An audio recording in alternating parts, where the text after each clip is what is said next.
Hi everyone, welcome back to my mini vlog. હું છું રીમા ભટ્ટ અને હું આ વ્લોગ છે ને મારા મમ્મીના ઘરેથી ચાલુ કરું છું. અને હું 2-3 દિવસ મારા મમ્મીના ઘરે ગઈ હતી અને બસ સવારમાં બી ક્રિયાંશ સ્કૂલ ચાલુ હતી એટલે એમ તો ક્યારની ઉઠી ગઈ હતી હું.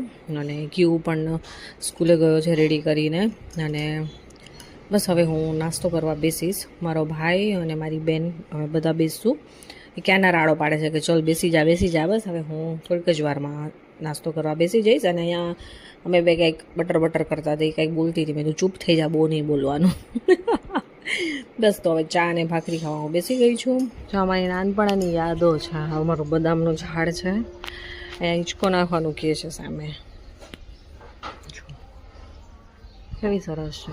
પહેલાં બહુ મોટી હતી, ઘટાદાર હતી, અત્યારે નાની થઈ ગઈ છે, કાપાઈ નાખી છે કેમ કે બહુ ખરે છે નીચે.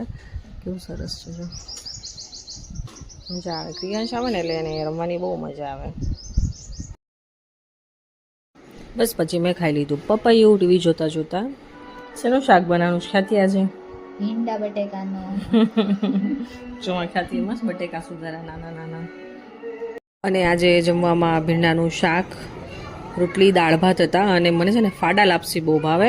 કોના ઘરમાં ફાડા લાપસી બને છે મને જરૂર કમેન્ટ કરજો, કેમ કે અત્યારના જમાના પ્રમાણે મોસ્ટલી ઘણા બધાના ઘરે ઓછું બનતું હશે આવું બધું. એટલે મને ફાડા લાપસી બહુ ભાવે, એટલે મારા મમ્મીએ ફાડા લાપસી બનાવી હતી.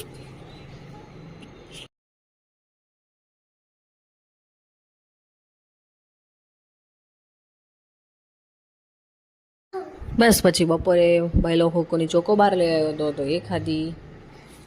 અને અહીંયા છે ને ક્રિયાંશભાઈને કંઈક વાગી ગયું હતું, તો એ બોલ બેટ રમતા રમતા એને વાગી ગયું હતું. તો મારા દાદાને કમ્પ્લેન કરવા આવ્યો હતો, દાદા મને જો અહીંયા વાગ્યું છે. તો મારા દાદા એને ક્રીમને એવું કંઈક લગાવી દેતા હતા બેઠા બેઠા, એટલે એ રડતો હતો.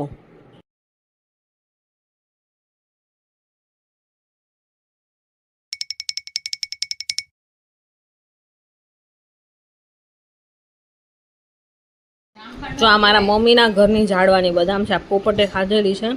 પણ આ પવન આવ્યો ને તો મસ્ત પડી હતી. જો ક્રિયાંશ લઈ આવ્યો. મારી જૂની યાદો છે આ બધી, બહુ ખાતી હતી હું. આ મસ્ત મીઠી મીઠી છો. અને વળી પાછા અમે સાંજે બહાર આવી ગયા હતા. બપોરે બહુ તડકો લાગતો હતો, પણ સાંજે બી મસ્ત ઠંડો ઠંડો પવન આવતો હતો ને એમ થતું હતું ત્યાં બેસી રહો. એટલે ખાટલો પાથરીને અમે બધા બેઠા હતા અમે ત્યાં. અને પછી એની માસી સાથે બોલ બેટ રમવા જતો રહ્યો તો બહાર કે માસી ચાલને આપણે બે રમીએ. એટલે એની માસી અને ક્રિયાંશ 2 જણા આવી રીતે બોલ બેટ રમતા હતા. કાચી બદામો પડે ને એ ભાઈ બેટેથી મારતા હતા. અને પછી જમવાનું સાંજનું મેનુ અમારું રેડી થઈ ગયું હતું. તો મારી મમ્મીએ દાળ વડા બનાવ્યા હતા. અને